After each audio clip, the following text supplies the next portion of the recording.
الحمد لله رب العالمين والعاقبة للمتقين ولا عدوان إلا على الظالمين وأشهد أن لا إله إلا الله وحده لا شريك له وأشهد أن محمدا عبده ورسوله أما بعد ومid ka mida barnaamijteennii axaadiista nebiga sala allahu calayhi wasalam aan kusoo qaadan jirnay mid ka mid ah axaadiista nebiga sala allahu calayhi wasalam xadiidka maanta aanu soo qaadanayno wuxuu yahay wasiyadii iyo dardaarankii nebiga sala allahu calayhi wasalam uu siiyey cabdullaahi bni cumar radia allahu canhuma nebiga wuxuu noo caddaynayaa oo na barahayaa oo saxaabadiisa uu ku tarbiyeynayaa ummaddiisana ku tawjiihinayaa oo noo sheegaya adduunyadu inay tahay wax yar, adduunyadu wax la israaciyo ma ahan. adduunyadu waa daar qofka mu'minka ah uu ka sahay qaato oo aakhare iyo maalinta dambe uu ugu sahay qaato. adduunyadu waa daaru camal, waa midda la doonahayo oo nebiga uu noo tilmaamahay sala allahu calayhi wasalam inaanan waktiganaga oo dhan aanan gelinin oonan ku mashquulin.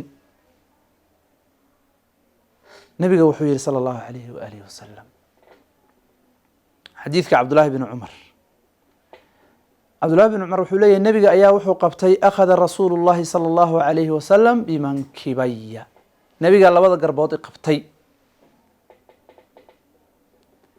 wuxuuna yiri buu yihi nebi sala allahu calayhi wasalam kun fi ddunyaa kaannaka gariibun aw caabiru sabiil, waxaad noqotaa oo ahataa adduunyadu mid gariib ku ah noqo, bimacnaa nin musaafir ah oo socoto ah oo aakhare u socdo oo aakhare ka dambayso ku ahow. yacnii qofka gariibka ah ee musaafirka ah suurtagal uma ahan inuu meel hadduu iska dego ama uu ku mashquulo ama adduunyo badan uu ka tacbo ama uu israaciyo uma suurtagelayso, lianna waa qof socdo wey, kuma fakerayo xataa qalbigiisa inta badan kuma soo dhacayso inuu meeshan kusii nagaado. adduunyada waxaad ku ahaataa buu yihi nebiga sala allahu calayhi wasalam qof gariib ah oo socoto ah ku ahow, aw caabiru sabiil, tusaalaha kalaaba kasii cajabsanba, ama mid waddo goynahayo, qof waddo weyn oo highway ah goynahaya sidaasoo kaleeta ku ahow. yani ayaduna waxay tilmaamaysaa adduunyadan ha israacin, waktigaad ka tegayso iyo waktiga geeridu kugu imaanayso ma ogid. ahow mar walba mid u diyaar garaysan midda dambe iyo aakharo. cabdullaahi bni cumar nabiga sala allahu calayhi wasalam wasiyadaa iyo dardaaranka markuu siiyey u fiirso sida uu u dhaqan gelinayo, sida uu u tadbiiqinayo, sida uu u dhuuxay, sida uu u fahmay xadiidka. cabdullaahi bni cumar wuxuu ahaa mid yidhaahdo idaa amsayt, haddaad galabaysato oo ilaahay subxaanahu watacaala galabkii ku gaarsiiyo, falaa tantadir الصabaax, waaga inuu kuu baryahayo ha sugin. waxaad la imaan lahayd oo khayr ah, waxaad la imaan lahayd oo camal ah, dib ha u dhiganin oo ha dhihin dib baan ka samayn doonaye haddaba ku dhaqaaq. maratid waxaa kale uu dhihi jiray cabdullaahi bni cumar radia allahu canhuma waidaa asbaxta falaa tantadir ilmasaa, hadduu waaga kuu baryo oo ilaahay nafta kugu soo celiyo ha sugin inaad galabka gaarayso. maxaa laga wadaa? ha isdhiganin, qof isxusuusan oo isla xisaabtamaya ahow, qof midda dambe iyo aakharo u shaqaysanaya ahow.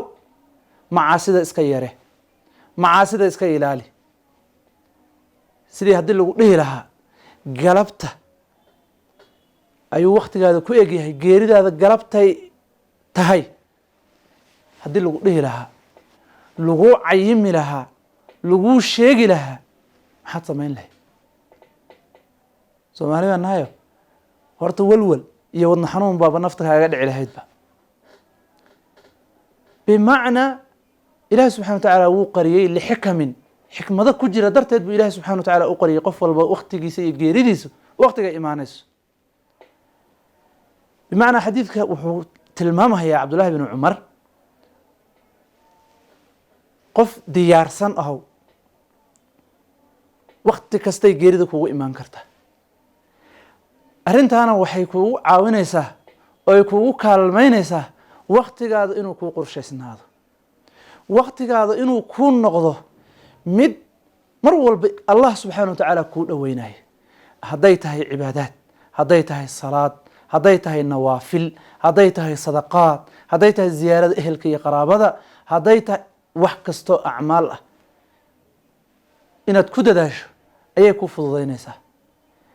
waktigaada kalena camal kale oo dayib ah oo aakhiradaada kugu kaalmaynaya inaad ku mashquusho, marnaba inaadan ku mashquulin inaad meel daad iska fadhiisato 2 saacadood 3 saacadood 4 saacadood ay ku dhaafto malaa yacni ayna kugu dhaafin. lianna waxaa kugu taagan dardaarankii hortaada waxay yeelo ka daawanaysaa shaashad kun fi dunya kaannaka gariibun aw caabiru sabiilin. waxaa la doonayaa inaan ku tadaburno oon dhuuxno wasiyaadka iyo axaadiidta nabiga sala allahu calayhi waalihi wasalam, inaan tadbiiqino oon qaadano, ku camal falno, nafta inaan xakamayno. nafta shaydaan baa la xiriiro, waxaa lagula dagaalamaa cilmi iyo aqoon baa lagula dagaalamaa. inaad mar walba waxyeynka xusuusnaataa lagula dagaalamaa, adkaarta inaad daldashaa lagula dagaalamaa. xadiidkeena maantana waa wasiyada xambaarsan macno intaa ka ballaaran, waktiga aanan noo suurto gelinaynin inaan intaa kasii dheerayno. axaadiid kale oo la macno ah oo kumanaan aha jirto. intaas ayaan kusoo gaabinaynaa xadiidkeena maanta.